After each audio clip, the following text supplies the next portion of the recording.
Let's start. विश्व जनसंख्या दिवस कब मनाया जाता है? आज कितनी तारीख है? 11 है। 11 ही है ना? विश्व जनसंख्या दिवस मनाया नहीं जाता, ऑब्जर्व।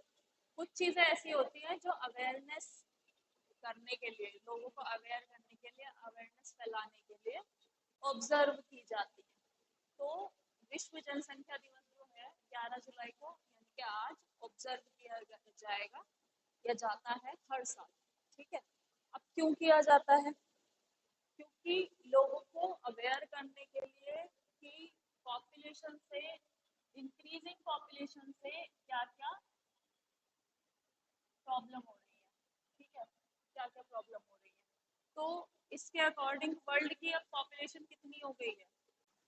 ठीक है, ये एक एस्टिमेट है कि अब बाय 2023 एंड 4 जो वर्ल्ड की पॉपुलेशन है वो 8 बिलियन हो जाएगी।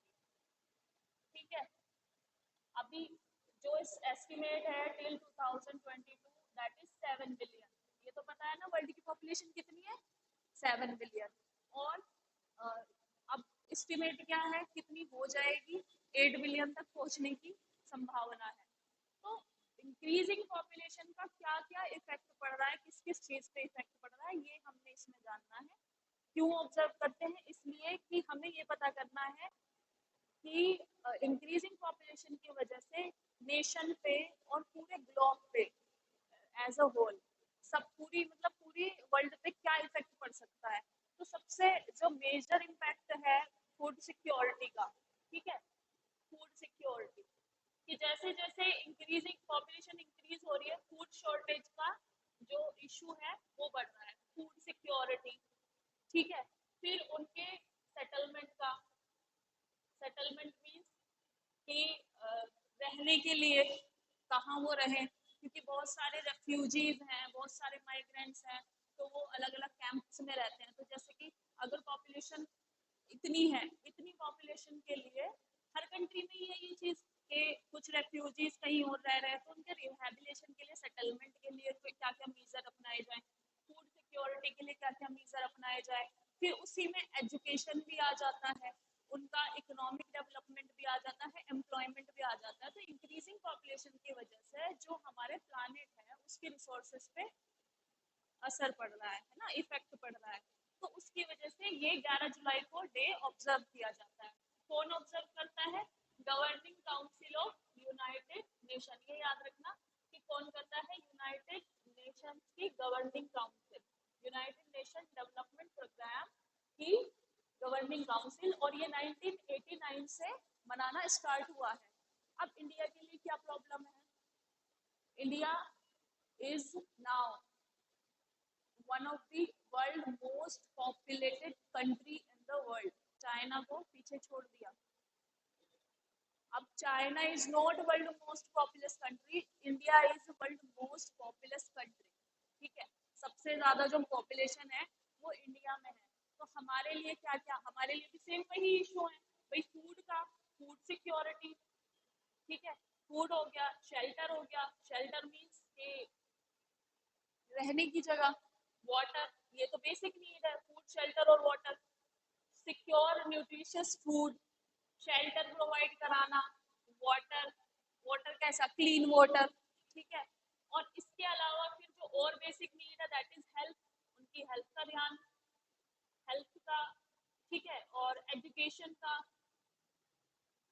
ठीक है, डेवलपमेंट, उनके डेवलपमेंट पे ध्यान देना है। मतलब ये सारे जो इश्यूज हैं, हमें सबसे जो मेन इशू है दैट इज फूड, शेल्टर और वाटर, ये तो हमें देखना ही है। उसके साथ साथ हमें हेल्थ पे भी फोकस करना है, एजुकेशन पे भी और उनके डेवलपमेंट पे भी। ठीक है, जैसे कि एम्प्लॉयमेंट का इशू है, अनएम्प्लॉयमेंट बहुत हाई है कंट्री में, तो उस इशू को कैसे टैकल करना है। अब अगर हम फूड की बात करें तो बेटा हमारे यहाँ पे ऑलरेडी फूड के लिए प्रोग्राम्स है, पीडीएस, पब्लिक डिस्ट्रीब्यूशन सिस्टम। ये भी पता होना चाहिए कि पब्लिक डिस्ट्रीब्यूशन सिस्टम है क्या। पीडीएस क्या होता है?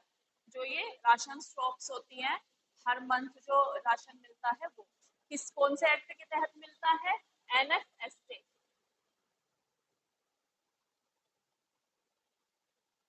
नेशनल फूड सिक्योरिटी प्रोग्राम, इसके तहत मिलता है। ठीक है, इस एक्ट के, फूड सिक्योरिटी एक्ट या प्रोग्राम के तहत, जो कोविड-19 में भी चला था। ठीक है, कोविड-19 में जो चला था पीडीएस का, ये फ्री फूड ग्रेन मिल रहा था, उसके साथ ग्राम ऑयल ये सब प्रोवाइड कर रहे थे। ठीक है, तो हमारे यहाँ पे ऑलरेडी पीडीएस तो है ही फूड के लिए। ठीक है, कोविड-19 में वो भी चला था, प्रधानमंत्री गरीब कल्याण योजना। ठीक है, वो भी याद है ना, प्रधानमंत्री गरीब कल्याण योजना। फिर शेल्टर के लिए बेटा हमारे यहाँ पे पीएम आवास योजना चल रही है। ठीक है, तो we are doing well in this. ऐसा नहीं है कि सब नेगेटिव ही सोचे, हम बहुत अच्छा कर रहे हैं अपने स्तर पे, हमारी कंट्री बहुत अच्छा कर रही है। पीएम आवास योजना आई दोनों तरह की, ग्रामीण एरियाज में भी और अर्बन एरियाज में भी, कि जिनका भी है, जिनके पास जमीन है उनके घर बनवाए हैं। ठीक है, जिनके पास नहीं है उनको प्रोवाइड कराया जा रहा है। ठीक है, और तो पीएम आवास योजना हो गई। और अगर वाटर के लिए तो मिनिस्ट्री ऑफ जल शक्ति, अभी जल शक्ति मिनिस्ट्री ने हमारे लिए क्या किया है, हमने पढ़ा था कि मिनिस्ट्री ऑफ जल शक्ति ने एक लक्ष्य रखा था कि 2024 के एंड तक 100% सभी के घर टैप वाटर प्रोवाइड कराया जाएगा। Tap water means piped water, जो, हाँ, टैप वाटर जो पाइप्स वगैरह लगा के वो क्लीन वाटर प्रोवाइड कराने का लक्ष्य रखा। अब इसमें हमने जो हमारा है अभी तक 64% हमने कंप्लीट कर लिया है। जब स्कीम स्टार्ट हुई थी तब बहुत कम था, रेशियो 16 के आसपास था, 16-16% के समथिंग था, बट ये अब हमारा इंक्रीज होके 64 हो गया। तो हम एज अ कंट्री अच्छा कर रहे हैं। तो बट फिर भी जो जो जहाँ पे भी कमी है, जहाँ कोई भी लैकुना है, वो हमें फुलफिल करना है, इसको ध्यान में रखते हुए कि अब we are one of the most populated country in the world. ठीक है, तो ये सारी चीजें हैं। अब हाल ही में आर्टेमिस अकॉर्ड, ये आर्टेमिस अकॉर्ड क्या है, अच्छा ये किसने लॉन्च किया ये भी याद रखना कि इसकी काउंसिल कौन सी, यूनाइटेड नेशन की governing council, United Nation development programme की गवर्निंग काउंसिल। एक यूनाइटेड नेशंस के बारे में भी जब हम पढ़ेंगे उसमें हिस्ट्री में भी आएगा, ये पॉलिटी में भी आएगा। तो जिस दिन पॉलिटी में ये पूरा आएगा तो यूनाइटेड नेशन में कितनी ब्रांचेस होती हैं, क्या क्या वो काम करती हैं, कौन सी ब्रांच कब बनी थी, कब वो फोर्स में आई थी, तो वो सारा तब हम डिस्कस करेंगे यूनाइटेड नेशन के बारे में। ये वर्ल्ड की, यूनाइटेड नेशन जो है वर्ल्ड की सबसे लार्जेस्ट और one of the powerful body है। ठीक है, जो सभी कंट्रीज की, इसकी अलग अलग ब्रांचेस है, जैसे WHO भी इसकी ब्रांच है। ठीक है, या फिर ये डेवलपमेंट प्रोग्राम भी इसकी ब्रांच है। तो ये सभी कंट्रीज पर एक कैसे इसका सर्विलांस बना के रखती है, कहाँ क्या प्रॉब्लम है उसको ये सॉल्व करती है। इसके दो अंग हैं, एक यूनाइटेड सिक्योरिटी काउंसिल है और एक यूनाइटेड नेशंस जनरल असेंबली है। ठीक है, तो इसके बारे में हम आगे पढ़ेंगे। हाल ही में आर्टेमिस अकॉर्ड जो है वो चर्चा में है। ठीक है, आर्टेमिस अकॉर्ड जो है वो चर्चा में है। व्हाट इज आर्टेमिस अकॉर्ड, तो सबसे पहले अभी हमारे प्रधानमंत्री यूएस गए थे। ठीक है, तो यूएस के दौरे पे थे, तो यूएस में उन्होंने ये अकॉर्ड साइन किया है, आर्टेमिस अकॉर्ड। अब आर्टेमिस अकॉर्ड है क्या, Artemis accord is moon mission, moon का कह दो या लूनार कह दो। ठीक है, हम इसे अपनी लोकल लैंग्वेज में मून कहते हैं, सभी मून कहते हैं, बट इन ज्योग्राफिकल लैंग्वेज जो मून है उसको लूनार कहते हैं। ठीक है, लूनार। तो what is Artemis accord, Artemis accord is a accord, NASA जो है अमेरिका की जो स्पेस एजेंसी है, दैट इज नासा, नासा ने एक प्रोग्राम चलाया है आर्टेमिस अकॉर्ड। इसके तहत वो कुछ एस्ट्रोनॉट्स को सरफेस, मून की सरफेस पे भेजने की तैयारी कर रहा है। ठीक है, मून की सरफेस पे। ठीक है, और वहां पर वो कैंप भी लगाएंगे और वहां पर वो रहने का देखेंगे कि क्या वहां पर रहा जा सकता है। तो वो ये आर्टेमिस अकॉर्ड हमने भी साइन कर लिया, मतलब इंडिया से अभी प्रधानमंत्री गए थे तो वो ये साइन करके आए हैं। तो इसका लक्ष्य क्या है, to return astronaut on lunar surface, जो एस्ट्रोनॉट्स हैं उनको मून की सरफेस पे रिटर्न कराना है, भेजना है, ठीक है। अब वहां पे क्या मिशन है इनका कि उस सरफेस पे वो वहां रहेंगे भी और वहां पर कैंप भी स्टैब्लिश किया जाएगा और वहां पे ये पॉसिबिलिटी देखी जाएगी कि फ्यूचर में वहां रहा जा सकता है या नहीं रहा जा सकता है, ठीक है। तो ये मून मिशन है।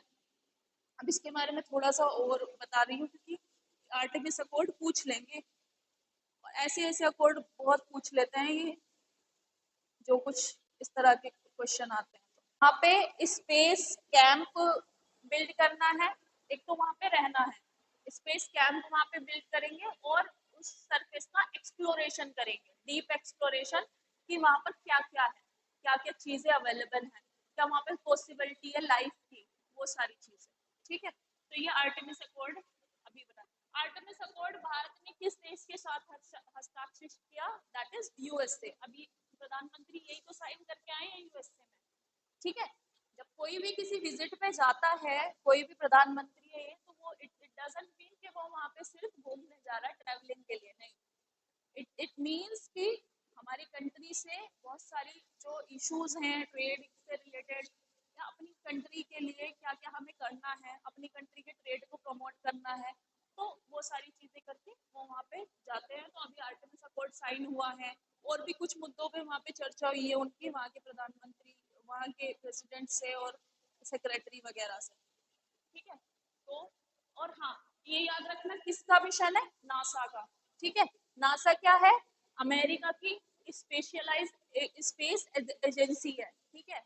अमेरिका की सबसे बड़ी जो एजेंसी है दैट इज नासा। जैसे हमारे यहाँ पे क्या है? इसरो। इसरो तो पता है, इंडियन स्पेस रिसर्च ऑर्गेनाइजेशन। हमारे यहाँ पे कौन करता है स्पेस से रिलेटेड सारे प्रोग्राम? इसरो, ठीक है। आईएसआरओ इसरो करता है सारे जो भी स्पेस से रिलेटेड प्रोग्राम होंगे। कोई सैटेलाइट लॉन्च करना है तो कौन करता है? इसरो, ठीक है। जैसे कि चंद्रयान के बारे में सुना है कभी? अभी भी नहीं। चंद्रयान 2 लॉन्च हुआ था तो इसरो इसरो से ही लॉन्च हुआ था वो, ठीक है। अब चंद्रयान 3 भी लॉन्च होगा इसी 14 जुलाई को, ठीक है। तो वो भी इसरो ही लॉन्च करेगा, हाँ इसी 14, ठीक है। ये अब डब्ल्यूटीओ की स्थापना कब हुई थी?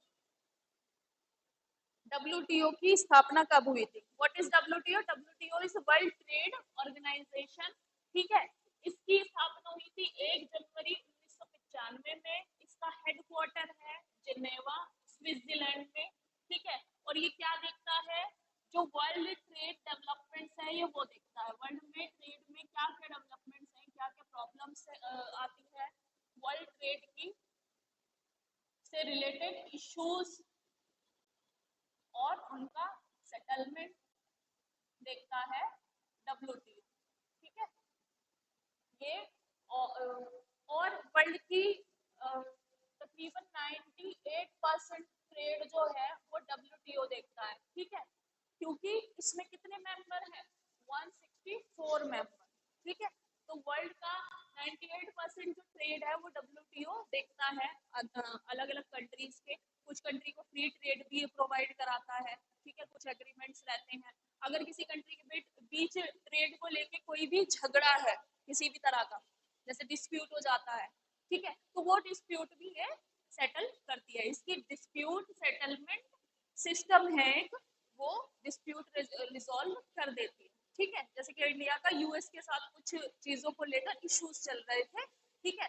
जैसे कि फॉर इंस्टेंस हमारे यहाँ से कुछ हम वहां पर भेज रहे हैं और वो ज्यादा ड्यूटी लगा रहे हैं उस पर। ड्यूटी मीन्स टैक्स ज्यादा लगा रहे हैं उसे अपनी कंट्री में लेने के लिए। मान लो हमने यहाँ से कुछ बेचना है, ठीक है।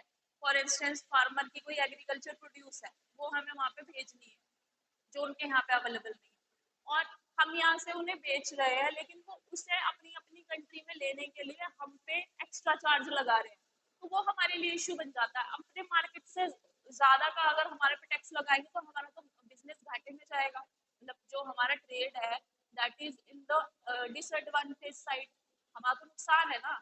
हमें ज्यादा पे करना पड़ रहा है। मान लो हमें ये मार्केट वहां पे सेल करना है, भेजना है, ठीक है। अब वो इस मार्कर को अपने मार्केट में लेने के लिए 100 रुपए पर मार्कर चार्ज कर रहे हैं अपने मार्केट में एंटर कराने के लिए, और हमारे मार्कर का प्राइस उस 100 से भी कम है, तो फिर हमारा बेनिफिट कहाँ हुआ?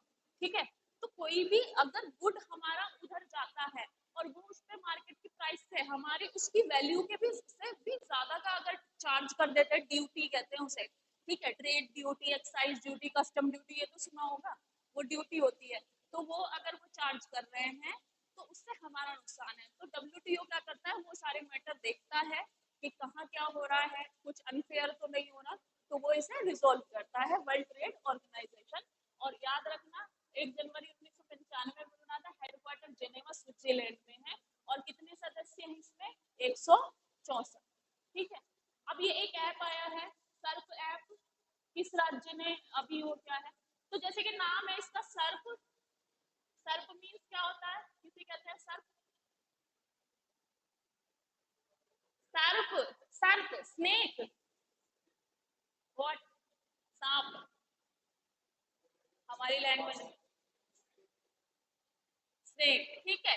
तो ये जो ऐप है, ये अभी केरल गवर्नमेंट ने चलाई है। तो व्हाट इज सर्प ऐप? सर्प ऐप जो है स्नेक ऐप। अब स्नेक ऐप से तो समझ गए व्हाट इज, वहां के फॉरेस्ट डिपार्टमेंट ने वो किया ये लॉन्च। तो what is snake app? Basically क्या है, देखो बेटा, हम सांप को ये समझते हैं फॉरेस्ट डिपार्टमेंट ऑफ केरला।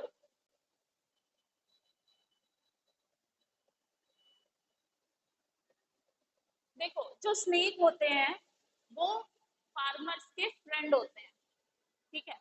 अगर जो पॉइजनियस है, लेट कोबरा, कोबरा को अगर छोड़ दे तो देखो हमारे यहाँ पे सबसे ज्यादा सांप के बाइटिंग से डेथ होती है, लेकिन सांप जो है दैट इज स्नेक, हमारे लिए अदर वे में वो किसान का मित्र होता है। कैसे? क्योंकि कुछ स्पीशीज ऐसी होती हैं एग्रीकल्चर में, खेतों में, जो कि फसल को नुकसान पहुंचाती है, जैसे कि चूहा, मेंढक, कुछ कीट, ऐसे कीट होते हैं जो कि नुकसान पहुंचाते हैं। और ये जो कुछ चीजें होती हैं ये ऐसी होती हैं जिन्हें सांप खाते हैं, ठीक है, कंज्यूम करते हैं। तो अगर सांप बिल्कुल इकोसिस्टम से साफ ही हो गए खेतों से उनसे, तो इन ये जो स्पीशीज है इनकी जो पॉपुलेशन है वो इंक्रीज हो जाएगी, और अगर इनकी पॉपुलेशन इंक्रीज हो गई तो वो जो पर्टिकुलर फील्ड है वो तो खत्म, ठीक है।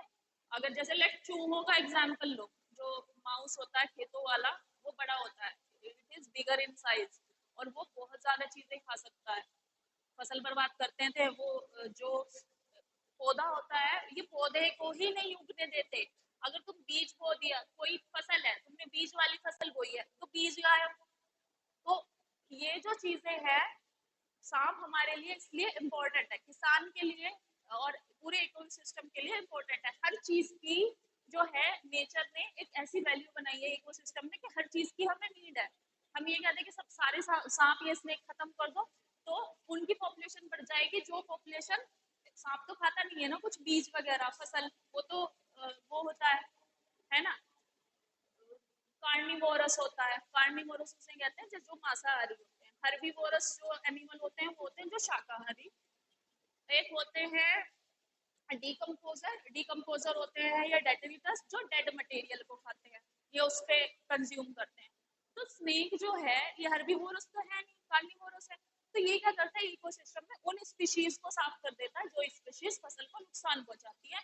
तो इसलिए केरला गवर्नमेंट ने सर्फ ऐप लेकर आया है, जिससे कि अभियान चलाया है एक सांपों को कंजर्व करने का, ठीक है, एक तरह से उनको बचाने का, सेव करने का, ठीक है। क्योंकि क्या करते हैं, यूजुअली सांपों को वो मार देते हैं, लेकिन मारना नहीं चाहिए। जो अगर तुम लेट कोबरा की भी बात करो, that is a rare species, cobra rare है, हमारे यहाँ पे पाया जाता है ना, उसकी स्पीशीज बट बहुत रेयर है। तो वो हमारे लिए एज अ स्पीशी इम्पोर्टेंट है, दैट्स वाई मारना नहीं है, बस उनके उसके लिए प्रोग्राम चलाना है कंजर्वेशन के लिए कि उनको कैसे कंजर्व करें। और जो ये है किसान, इनको वो बाइट ना करे या किसानों को कोई प्रॉब्लम ना हो, उसके लिए कुछ मीजर सजेस्ट किए हैं। तो ये ऐप उनके लिए बनी है, स्नेक के लिए। अब हम कह देते हैं कि नहीं मार दो सबको, नहीं, ठीक है। अब हमारे यहाँ पे भी कभी घरों में वो चूहे वाला रहता है, सांप रैटल स्नेक कहते हैं उसको, छोटा सा, वो हमें नुकसान नहीं कर सकता कुछ भी, वो चूहे खाता है और जो स्पीशीज है उनको साफ कर देता है, बस इतना ही होता है। अब ग्लोबल पीस इंडेक्स 2023 किसने जारी किया या कौन जारी करता है? अब जैसे नाम से ही पता चल रहा है, पीस इंडेक्स, पीस मीन्स के शांति, शांति कैसी, ग्लोबली शांति, वर्ल्ड लेवल पे किस कंट्री में सबसे ज्यादा शांति है, शांति इन द सेंस कि कौन सी सबसे ज्यादा, जहाँ पे कोई युद्ध नहीं है, जहाँ पे किसी ह्यूमन राइट का वायलेशन नहीं है, जो सोशली बहुत अच्छे से रह रहे हो, उनके लिए ये ग्लोबल पीस इंडेक्स जारी करते हैं। ठीक है, कौन करता है? ये करता है institute for economic and peace, ये इंस्टीट्यूट है फॉर इकोनॉमिक एंड पीस, ये जारी करता है ग्लोबल पीस इंडेक्स। और इसमें सबसे ऊपर कौन कौन है? डेनमार्क, आयरलैंड, न्यूजीलैंड और ऑस्ट्रिया। ठीक है, अब पीस इंडेक्स किस टर्म्स पे है? जैसे कि कंट्रीज में, जिन कंट्रीज में सबसे ज्यादा युद्ध होते रहते हैं, जैसे कि अभी यूक्रेन में चल रहा है, रशिया में चल रहा है अनरेस्ट, और फ्रांस में प्रोटेस्ट चल रहा है, वहाँ पे एक छोटे माइनर बच्चे को वहाँ की पुलिस ने शूट कर दिया था। ठीक है, उसकी वजह से फ्रांस में, तो फ्रांस में प्रोटेस्ट चल रहा है। अब if we take an example of our country India, तो मणिपुर में लगातार वायलेंस, ठीक है, जेएनके में, तो हमारे यहाँ पे भी उतनी शांति नहीं है, हमारे यहाँ पे भी थोड़ा अनरेस्ट है, कुछ जगहों पर क्या रहता है, अनरेस्ट बना रहता है। तो इस इंडेक्स में हमारी कंट्री काफी नीचे है, तो डेनमार्क, आयरलैंड, न्यूजीलैंड और ऑस्ट्रिया ये टॉप 4 में है। ठीक है, 1, 2, 3 और 4, ये टॉप 4 में। डेनमार्क एक कंट्री है, हाँ, यूरोप में डेनमार्क एक कंट्री है, जिसने ग्रीनलैंड को भी डेनमार्क के उसमें ही है, डेनमार्क एक कंट्री का नाम है, छोटी सी यूरोप में एक कंट्री है। हाँ, ज्यादा बड़ी नहीं है इन द पॉपुलेशन, पॉपुलेशन और साइज के हिसाब से बड़ी नहीं है, बट हाँ, एक और इसके बारे में बस एक चीज और कि ये जो है ग्लोबल ये पीस इंडेक्स किस किस के बारे में देखता है? ये देखता है कि सोसाइटल सेफ्टी कैसी है, सिक्योरिटी कैसी है, और डोमेस्टिक और इंटरनेशनल कॉन्फ्लिक्ट तो नहीं हो रहे, कितनी जगहों पर मिलिट्री तैनात है, कितनी जगहों पर मिलिट्री तैनात है। और इसके बारे में लिख लेना बेटा, ये institute for economic and peace, यही लिख लेना, इसका जो मुख्यालय है वो सिडनी में है। ठीक है, दैट इज सिडनी। सिडनी कहाँ पर है? ऑस्ट्रेलिया में। ठीक है, तो ये क्या देखती है कि मिलिट्री, सोसाइटल सेफ्टी, सोसाइटी में कितनी सेफ्टी है, सिक्योरिटी कितनी है, मिलिट्री कितनी है, वहां पर ये देखती है। ठीक है, उसके बेसिस पे बताती है कि कितनी शांति है। अगर कहीं पे मिलिट्री तैनात है, इट मीन्स कि वहाँ पे अनरेस्ट है, तो वहाँ शांति नहीं है। इट मीन्स जैसे कि हमारे किस किस राज्य में मिलिट्री ज्यादा तैनात रहती है? जेएनके 24/7 आवर 12 मंथ्स 365 डेज वहाँ पर मिलिट्री रहती है। मणिपुर, मणिपुर के अलावा जो इंसर्जेंसी है, कुछ कुछ सम पार्ट ऑफ छत्तीसगढ़ में भी रहता ही है, माओइस्ट जो रहते हैं वो प्रॉब्लम क्रिएट करते हैं। ठीक है, तो इस तरह से कुछ कुछ लेवल ये चेक करती है। ठीक है।